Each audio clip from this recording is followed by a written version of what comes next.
As for the United States, it's trying to do the same with a new $30 million initiative or spend that's also targeting lithium and cobalt markets in the rare earth strategy. Is this what the conflict between the United States and China is really all about? Ask yourself. Here's Boom Bust host Ben Swan picking up the story from here.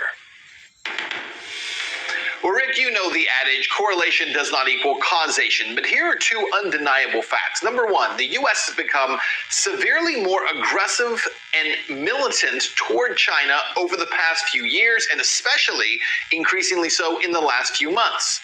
And number two, China is sitting on an absolute bonanza of rare earth materials, leaving the rest of the world way behind.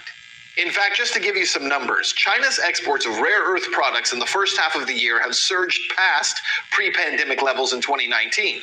China is the world's biggest producer of the metallic elements, and its economy has recovered at an incredible rate. So just how much of the world's supply of rare minerals does China control? Well, how about 90% of the world's supply? A group of 17 chemically similar elements that are abundant in nature but difficult and dirty to extract. Alongside materials such as cobalt, lithium, and nickel, rare earths are vital components in batteries that power the expanding fleet of electric cars around the world. All of which makes you question whether any of this correlates to the unprecedented military exercises pointed at China. Recently, the U.S. launched consecutive military provocations against China, including landing military aircraft on the island of Taiwan and intruding in Chinese territorial waters in the South China Sea. Both of these incidents are encouraging China's People's Liberation Army to hold exercises for possible war with the U.S., and the U.S. is doing the same thing. Currently, the U.S. Air Force is deploying a huge force of fighters, including a possibly unprecedented number of F-22s to Guam to practice for war with China. 10 F-15s, 25 F-22s, 2 squadrons, and 2 C-130J transports are all taking part. This exercise, known as Pacific Iron 21, will practice scrambling fleets of fighter jets away from Guam in case of a Chinese attack and spreading out those fighters on small airstrips across the Pacific. And on top of all of that, you have the UK getting involved, deepening its ties with Japan and permanently assigning 2 warships to the Asian Pacific. Now, we say all of that to say you have the West essentially gearing up what seems like for a major fight with the East, while China itself is specifically leading the rest of the world with materials that will in the future power almost the entire world. For the News with Rick Sanchez, I'm Ben Swan.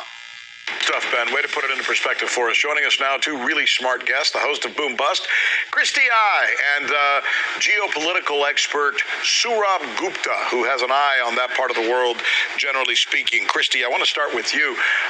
I'm thinking, as I listen to Ben's report, that where in the past we, as a people of this planet, would fight wars over things like oil, it's looking like in the future, heaven forbid that it should happen, but if there are wars, they will be fought over rare earth minerals. Is that a correct assumption? I think absolutely, but I think one big misconception is the actual name rare earth minerals, because the thing is, these minerals actually aren't that rare at all. In fact, it's not like China is sitting on hordes and hordes of rare earth minerals, kind of like the Middle East is sitting on a lot of oil. It's more so the fact that we have a lot in the U.S., especially in California and Texas and Wyoming, but we've been too lazy to extract them. It's been too difficult, too costly for the U.S. to extract it because there's a lot of pollution involved. There's a lot of the extraction process involves crushing, milling, acid leaching, gravity separation, baking, and a solvent extraction step, all of which leaks into the groundwater. And some of it, you're also touching radioactive materials such as rhodium and thorium in the waste streams, which makes everything even worse. So that's why it's been so costly, and the U.S. never wanted to deal with any of this pollution. So what it did was it exported its pollution to China, and now it's blaming China that it has a monopoly over these rare earth minerals, when really it's just been exporting it to China because it didn't want to deal with the waste. In fact, MP Materials Mountain Pass, based in California, is actually sitting on one of the biggest mines of rare earth minerals here in the U.S. And in fact, in 2020, they actually mined over 38 tons of these material. But historically, they shipped all of that over to China in order to refine and process. That's a fascinating way of explaining something that we probably didn't know. It's not like we don't have it. It's just that they decided to work it, and I guess we and many other countries around the world chose not to. So, Mr. Gupta, let me bring you into this conversation to talk about what this could lead to. And I guess the obvious question then is, given that the United States has been so combative lately with China, is this what it's really all about? Do you see a tie here? Critical resources, whether it be rare earths or chips, which the Taiwanese make, have become a very, very strategic resource. And people have been talking that these could be drivers, in fact, of war. And that point is correct. I mean, one shouldn't dismiss that point. Maybe one makes that point a little too strongly and it can get exaggerated, but one should not dismiss that point. But what I found very fascinating of what Christy was saying is the continuation of that story which Christy was talking about. Remember, rare earths, China's not sitting on a monopoly out there, it's just sitting on part of it. And rare earths are just a subset of this larger what you would call critical minerals. And China doesn't have that many critical minerals, and here's been the intelligence of Chinese strategy out there.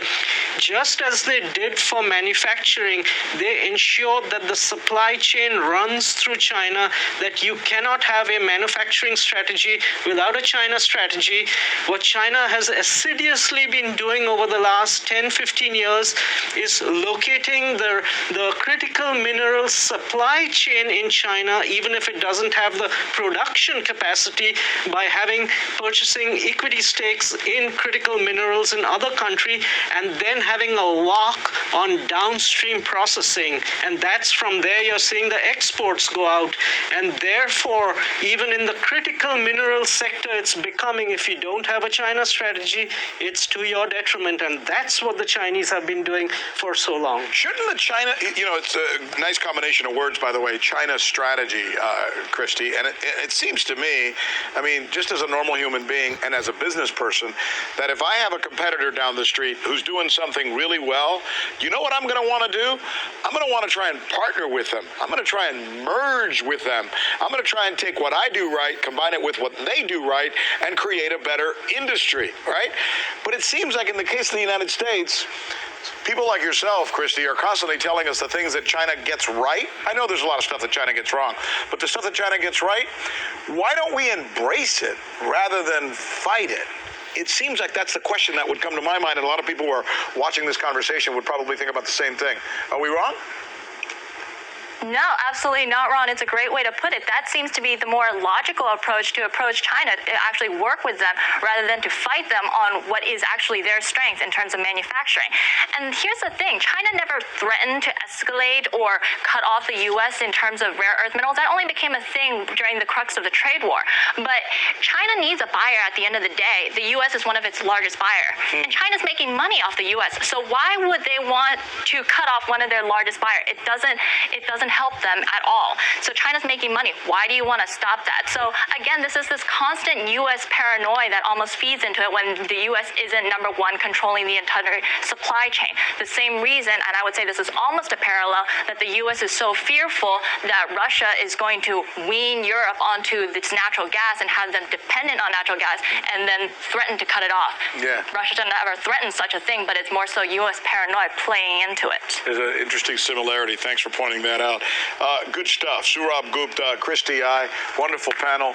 Thanks, guys. Hope to see you again soon.